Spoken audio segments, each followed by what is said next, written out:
دا یو ورو سوال کړی دی چې ښځې په کور کې د اختر مونځ کولی شي په داسې طریقې سره چې ټولې راجمع شي او یو ته امامتي وکړي. الجواب سنت طریقه دا ده. وګوره چې زنانه به د اختر په ورځ عیدګاه ته ځي، د مسلمانانو سره به مونځ کوي. دا د پیغمبر صلی الله علیه وسلم نه ثابت طریقه وي. که څوک دلته پښتو مختو یادوي نو ګوره اول نه ته چې پښتو به په جیب کې کېږدي او په داسې ټیم کې په دې پښتو باندې خپل پیزار صفا کوه. شریعت چې کوم ذکر راغی زموږ کار د شریعت سره دی. دې بعضو ته به دې یعنې په زړه کې ډېره غوسه پیدا شي چې په دې باندې چا ونه وي چې موږ پښتانه او دا کار نامناسب دی چې دا زنانه په دې بازارونو کې ګرځي.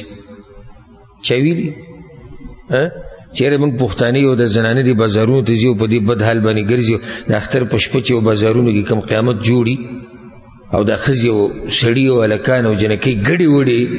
چا ویلي چیرې دا پښتنې دي او پښتنو خلاف دي ده؟ نه.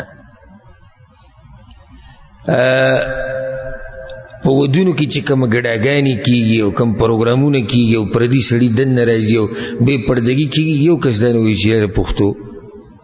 د بعضو چې جنکۍ په یونیورسټیانو کې داخلي کړي دي هلته یوازې اوسیږي په هاسټلو کې یو دا ونه وي چې پښتو. خو چې کله ورته ووایي چې زنانه د اختر منزله تلی شي عیدګاه ته چې په پرده کې او فتنه ترې نه جوړي، یاره وایي زموږ د پښتنو معاشره ده نه چې کله د منزه خبر راغله ته د پښتانه رایاد شي.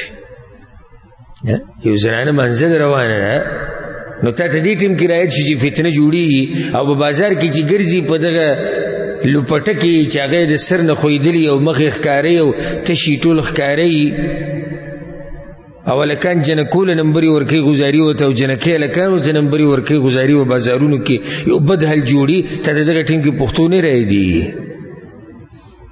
دغه ټیم کې تا آواز اوچت نه کړو چې کله د الله د شریعت خبر راشي به وایي موږ پښتانه. نو غوره طریقه دا ده او سنت طریقه چې زنانه دې د اختر مونځ کوم ځای کې وکړي، عیدګاه کې دې وکړي، په شرط دې چې ښه په پردې سره به ځي، خوشبویانې به نه لګوي، فتنې به نه جوړوي. په صحیح بخاري صحیح مسلم کې ډېر ناشنا روایت دی. غوږ کې دی ام عطیه رضی الله عنها وی امرنا رسول الله صلی الله علیه وسلم ان نخرجهن في الفطر والاضحى العواتق والحيط وذوات الخدور. وی پیغمبر صلی الله علیه وسلم موږ ته امر کړی دی، حدیث ته غوږ کې دی. وی پیغمبر صلی الله علیه وسلم موږ ته ویلي چې دا جنکۍ ښه چې نوي نوي پیغلې شوي دي دا او عامي زنانه تر دې چې حایزي زنانه چې د حیض بیماري وي دا دې د اختر منځونو له عیدګاه ته ځي. هر چې حایزي زنانه دي فاما الحیط فیعتزلن الصلاه. کم زنانه چې د حیض بیماري ده دا دې لاړه شي منزله خو د عیدګاه نه دي جدا کینی، لرې دي کینی. نو دا به زی د څه دپاره مونځ دا نشي کولی، د مصلا نه دي لرې کینی. نو به د څه له ځي؟ پیغمبر صلی الله علیه وسلم یشهدن الخیر و دعوة المسلمین، د مسلمانانو په هغه دعاګانو کې به شریک شي، په دې خیر کې به برخه واخلي. پیغلې جنکۍ وي راوباسي پیغمبر صلی الله علیه وسلم پرې چې ځي منزله وي. نو بیا دې ورته ووایي موږ ورته وایي چې یا رسول الله احدانا لا یکون لها جلباب. بعضې زنانه غریبانانې برقه ورسره هم نه وي، صادر ورسره هم نه وي، پړونه ورسره هم نه وي. ګوره دا خبره دومره اهمه ده. پیغمبر صلی الله علیه وسلم دې ونه وایي چې خیر دې دغه نه وي لتلبسها اختها من جلبابها.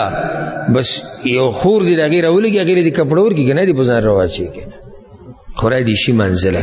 څومره تاکید دی په دې کې، څومره تاکید. نو سنت طریقه دا ده چې زنانه که اختر مونځ کوي چېرته به ځي؟